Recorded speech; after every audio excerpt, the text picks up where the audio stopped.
Bonjour à tous. Dans ce DM, on essaye d'approcher ln de 2 de différentes façons. C'est-à-dire en voyant ln de 2 comme une somme de séries numériques, on peut obtenir des sommes partielles qui vont approcher ln de 2. Plus n sera grand, plus on aura une bonne approximation de ln de 2. Mais ce devoir est aussi un prétexte à refaire de l'analyse. Ainsi, on va retravailler sur la formule de Taylor avec reste intégral, on va retravailler sur les suites et séries, ainsi que sur les intégrales. Ce que je vous propose aujourd'hui, c'est de corriger ensemble les questions 7, 8 et 9 à la fin de ce devoir.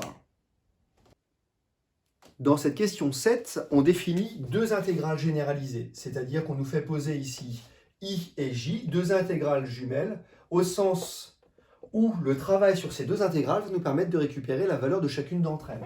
Donc la première I est donnée par l'intégrale de ln de cos x dx sur 0 pi sur 2, et la seconde, l'intégrale de 0 à pi sur 2 de ln de sinus x dx. Pour cette question petit a, on me demande de justifier l'existence de l'intégrale généralisée J. En fait, il faut comprendre que la fonction sous l'intégrale, qui a x associe ln de sinus x, n'est pas définie sur le segment 0 pi sur 2, mais c'est une fonction qui est définie et continue sur l'intervalle semi-ouvert 0 pi sur 2. C'est-à-dire qu'en 0, la borne n'est pas fermée et la fonction n'y est pas définie. Ce qui va nous poser des problèmes d'intégrabilité. Ça veut dire que pour justifier de la bonne existence de l'intégrale, on va s'intéresser à la convergence de l'intégrale sur un tel intervalle. Alors comment faire? Eh bien, par exemple, on peut travailler par comparaison à des fonctions dont on connaît déjà l'intégrabilité. C'est-à-dire que de plus, si je m'intéresse au problème en 0, c'est-à-dire qu'on a une singularité en 0, eh bien quand x tend vers 0, ln de sinus x ici va être équivalente à ln de x, d'après les équivalents usuels, quand x tend vers 0. Seulement, si je veux investir les comparaisons sur les fonctions à valeur positive, comme on le fait sur les séries à terme positif, eh bien, je vais prendre l'habitude de travailler en valeur absolue. C'est-à-dire que valeur absolue de ln de sinus x est équivalent à valeur absolue de ln de x, qui est égale à moins ln de x. Or, là, on reconnaît une fonction de référence qui, elle, est intégrable. Or, cette fonction-là, donc, elle est intégrable ici sur 0 pi sur 2. En effet, on rappelle la valeur d'une intégrale classique. Vous avez dû calculer en MPSI. En effet, on rappelle que si je regarde brutalement l'intégrale de 0 à pi sur 2, par exemple, je me débarrasse du moins, quitte à multiplier par moins 1 après, de l'intégrale de ln de x dx, eh bien une primitive usuelle est donnée par x ln de x moins x, à prendre entre 0 et pi sur 2. Seulement, attention, comme on travaille sur un intervalle qui est semi-ouvert en 0, eh bien il ne s'agit plus de prendre un crochet avec deux bornes données, mais bien une limite quand x tend vers 0 ici. Ça veut dire qu'après calcul, on obtient pour cette intégrale-ci une valeur qui est de la forme pi sur 2 ln de 2 moins, pi sur 2 ln de pi sur 2 moins pi sur 2, moins la valeur en 0 qui est une limite en 0, par croissance comparée xn de x en 0 c'est 0, et moins 0. Autrement dit, on obtient ici une valeur finie à cette intégrale-là. L'intégrale généralisée est dite convergente, c'est le vocabulaire.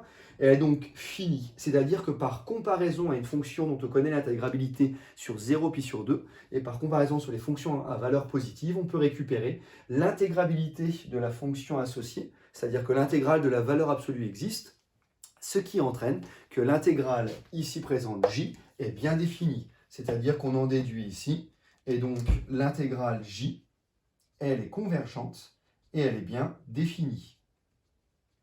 On me demande alors de montrer que les intégrales i et j coïncident. Pour ce faire, un peu comme on l'a fait avec les intégrales de Wallis récemment, eh bien on va partir d'une intégrale et essayer par changement de variable de se ramener à l'autre.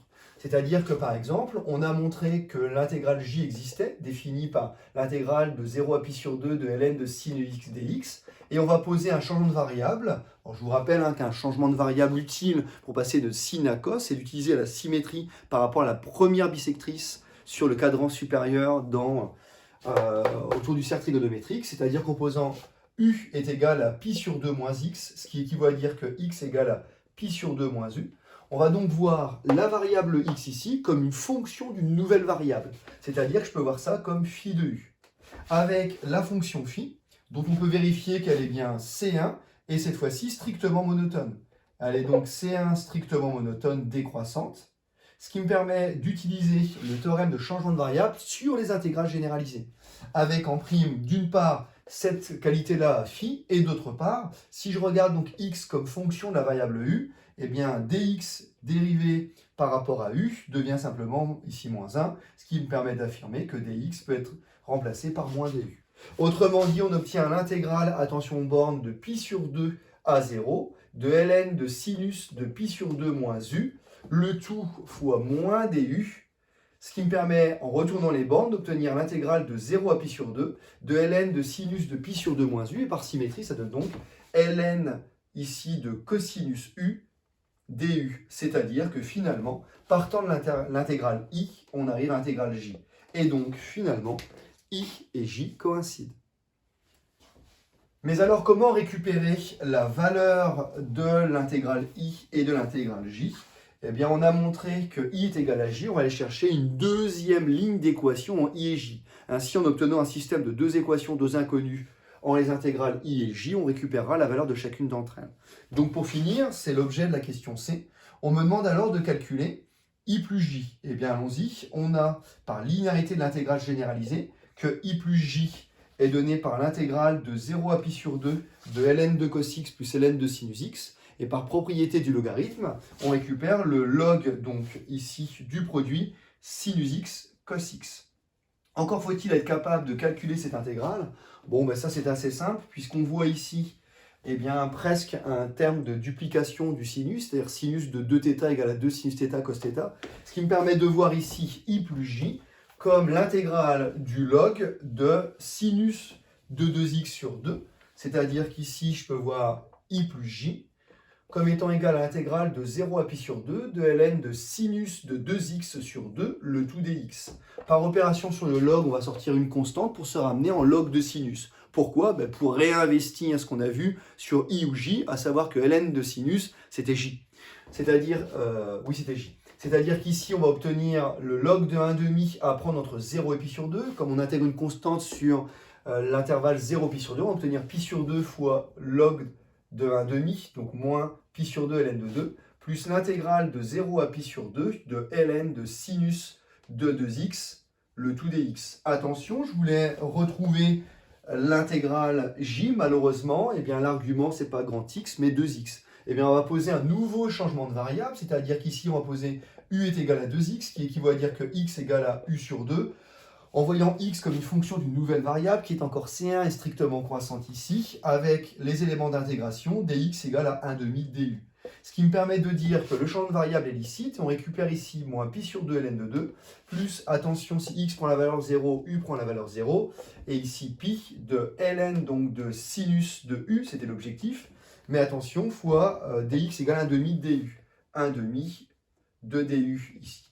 Ce qui me permet presque de récupérer l'intégrale j en question, mais l'intégrale j, c'est bien réservé à l'intervalle 0 pi sur 2. Donc, relation de Chasles, on va éclater, on va voir le terme résiduel. C'est-à-dire qu'on va récupérer moins pi sur 2 ln de 2, plus l'intégrale de 0 à pi sur 2 fois 1,5 ici, enfin plus 1,5, pardon, l'intégrale de 0 à pi sur 2, c'est l'intégrale j, justement, donc plus 1,5 de j, plus le terme résiduel, il va nous rester 1,5 de l'intégrale de pi sur 2 à pi, de ln de sinus x dx. Alors là, encore une fois, on va essayer de se ramener à des intervalles connus par rapport à l'énoncé. Et donc, en faisant un dernier changement de variable cette fois-ci, alors je me suis ramené en x ici, hein, c'était ln de sinus u, mais la variable étant muette, je me suis ramené en x. Donc, on peut reposer à nouveau u égale, donc je vais translater ici en regardant par exemple x moins pi sur 2, ce qui veut dire que x est égal à u plus pi sur 2. Avec toujours, donc si on voit x comme une fonction de la variable u, la fonction associée phi de u va être une fonction phi qui est C1 strictement monotone. Le changement de variable va être licite et la relation sur les éléments d'intégration va être de la forme dx égale à du. Toujours est-il que i plus j va nous donner moins pi sur 2 ln de 2 plus 1,5 de j plus 1,5 de l'intégrale de 0 à pi sur 2 par translation, de ln de sinus, pardon, de u plus pi sur 2, mais si je me place sur le cercle trigonométrique et que je regarde la relation sur le sinus de u plus pi sur 2, ici donc on a u plus pi sur 2, le sinus, c'est-à-dire vous avez cette ordonnée-là, et le cos ou le sin de cet angle-là, eh bien on s'aperçoit que le sinus de u plus pi sur 2, c'est bien ici le cosinus de u. Donc on récupère ici le log de cosinus de u du, ce qui me permet d'affirmer que je récupère 1 demi de j plus 1 demi de i. Ça veut dire quoi? Ça veut dire que i plus j va être égal à moins pi sur 2 ln de 2 plus 1 demi de i plus j. Si je regroupe les i plus j du même côté, on obtient que finalement, dans cette question petit c, c'est-à-dire que finalement, je me permets d'effacer ça, finalement, eh bien, i plus j va être égal à moins pi sur 2 plus 1 demi de i plus j, c'est-à-dire quand je mets tout du même côté, on va avoir 1 demi de i plus j qui va être égal à moins pi sur 2 ln de 2. C'est-à-dire que finalement, i plus j est égal à moins pi ln de 2. Or, n'oubliez pas, on avait également la deuxième ligne d'équation i est égal à j, ce qui me permet de dire que 2i est égal à moins pi ln de 2, c'est-à-dire que i est égal à moins pi sur 2 ln de 2. Autrement dit, on trouve que ici, i est égal à j est égal à moins pi sur 2 ln de 2. Ce qui achève cette première question avec un travail sur deux intégrales jumelles dont la relation entre les deux va me permettre de récupérer la valeur de chacune d'entre elles.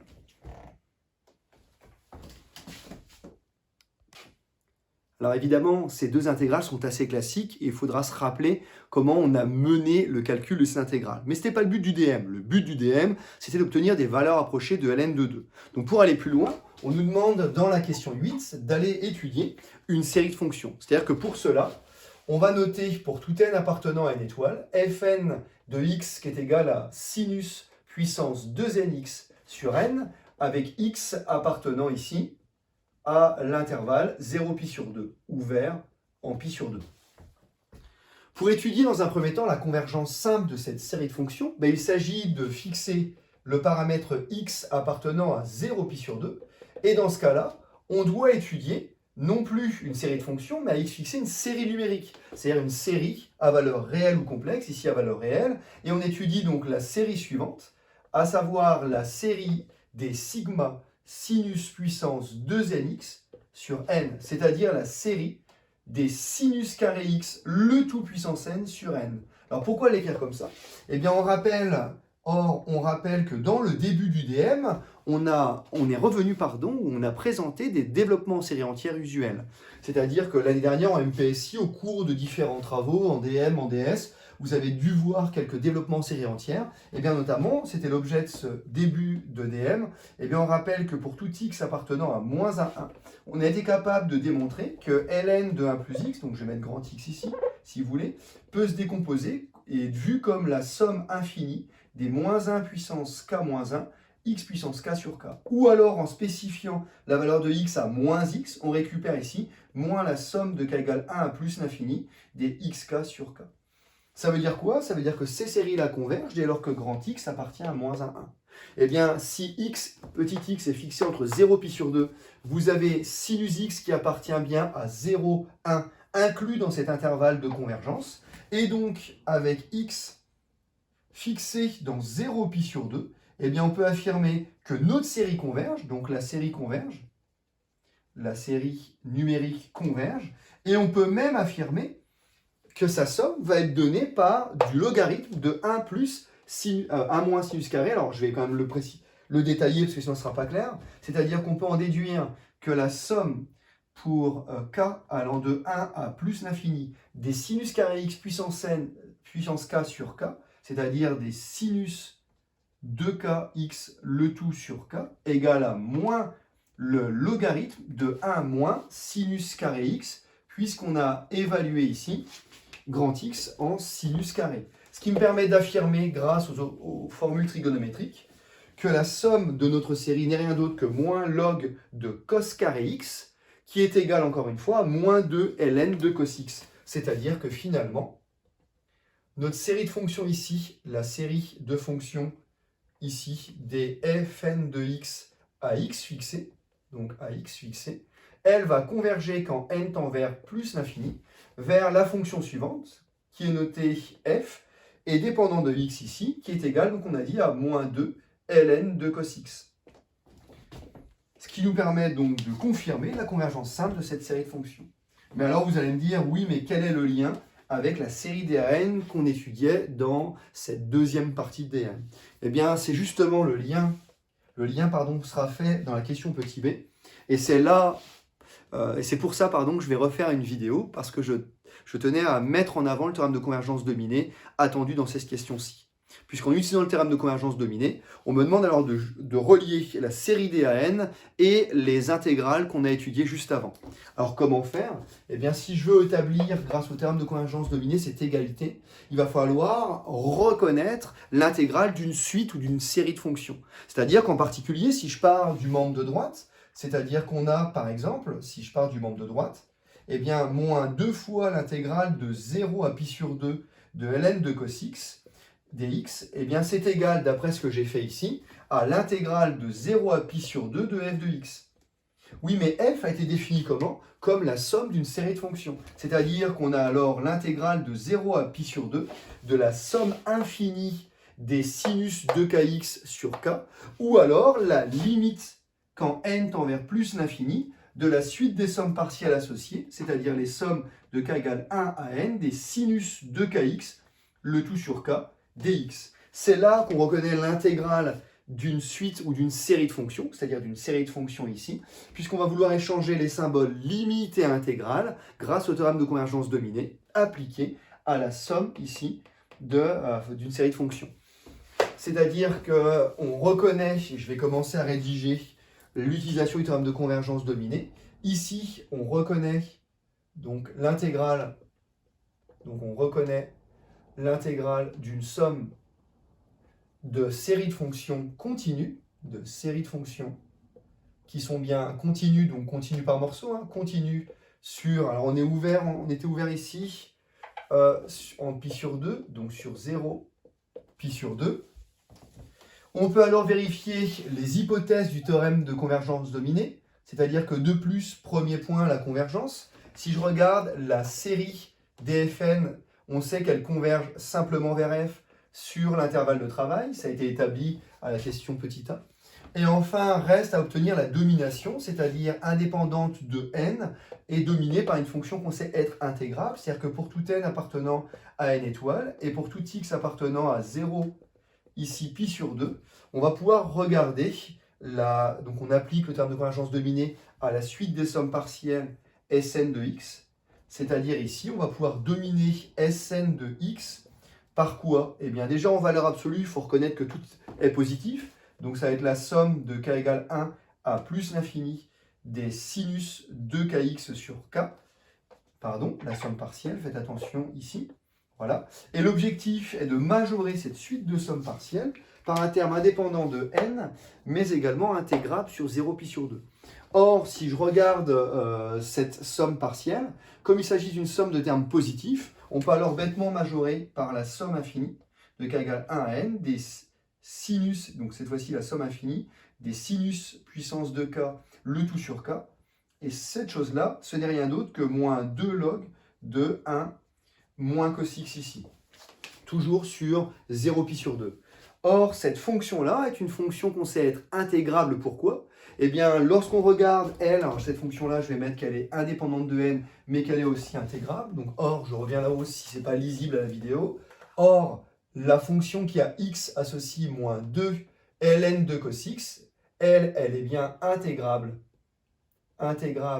sur 0 pi sur 2, ici, pardonnez-moi, donc, c'était pas moins 2 ln de 1 moins cos x, désolé, c'était moins 2 ln de cos x que nous avions trouvé.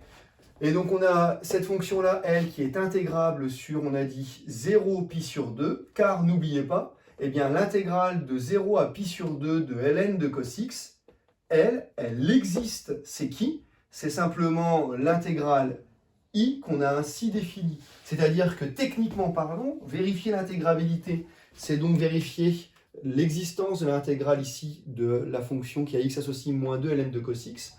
Or, cette intégrale existant, eh bien l'intégrale de ma fonction-là va être égale à moins 2i, et donc qui va être égal à moins 2 fois moins pi sur 2 ln de 2 qu'on avait calculé juste au-dessus. Ce qui me permet de dire que je domine par une fonction qui est indépendante de n et intégrable. Eh bien on peut appliquer le théorème de convergence dominée, et donc d'après le théorème de convergence dominée, je suis parti de l'intégrale donc du membre de droite de l'intégrale de 0 à pi sur 2 ln de cos x dx, et en la voyant comme l'intégrale de la limite d'une suite de sommes partielles de séries de fonctions, on peut échanger les symboles limite et intégrale. Je peux récupérer donc la limite quand n tend vers plus l'infini de l'intégrale de 0 à pi sur 2 de la somme de k égale 1 à n des sinus puissance de k sur k dx. Or, je reconnais l'intégrale d'une somme finie, c'est-à-dire par linéarité, on récupère la limite quand n tend vers plus l'infini de la somme quand k va de 1 à n des intégrales de 0 à pi sur 2 des sinus de kx sur k dx. C'est-à-dire que si on veut aller plus loin, la limite de cette suite de sommes partielles, c'est la somme infinie. Donc on récupère la somme infinie pour k allant de 1 à n des intégrales de 0 à pi sur 2 des sinus de kx sur k. Et bien en sortant le 1 sur k, vous récupérez 1 sur k fois la suite d'intégrale ik. Seulement dans une question 6, vous avez démontré que la relation était la suivante, à savoir que ik était égal à kpi fois ak.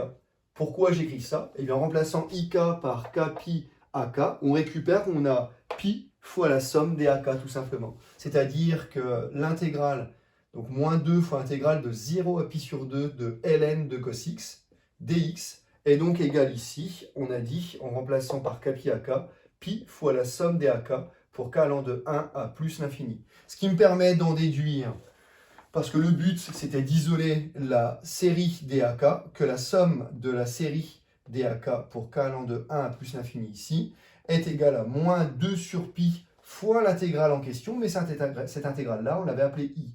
C'est-à-dire qu'on obtient d'après, dans la question 9, la valeur de la série des ak, et on récupère que c'est moins 2 pi fois le tout moins pi sur 2 ln de 2, c'est-à-dire que finalement, eh bien, la somme, ce qui achève le dm, puisque c'est la question 9, la somme des ak est égale à ln de 2. Ce qui vous donne une troisième façon d'obtenir ln de 2. Bon, ce n'est pas le but ici, moi je voulais faire un éclairage sur le théorème de convergence dominée. Bon, j'espère qu'encore une fois, cette vidéo peut vous aider à comprendre certaines choses. N'oubliez pas, entre le travail sur des intégrales généralisées, qu'il va falloir tout doucement maîtriser, on y viendra rapidement, et puis la gestion de ce genre de théorème fondamental en ce qui concerne l'étude des suites et séries de fonctions, c'est-à-dire un échange entre le symbole limite et intégrale, qu'on peut faire pour des suites de fonctions, mais aussi pour des séries de fonctions. La différence, vous l'avez remarqué, c'est qu'il s'agit d'appliquer le théorème de convergence dominée à la suite des sommes partielles SM. Bon, je vous souhaite sur ce un excellent week-end et puis je vous dis à lundi, encore une fois, motivé et de bonne humeur. À très bientôt.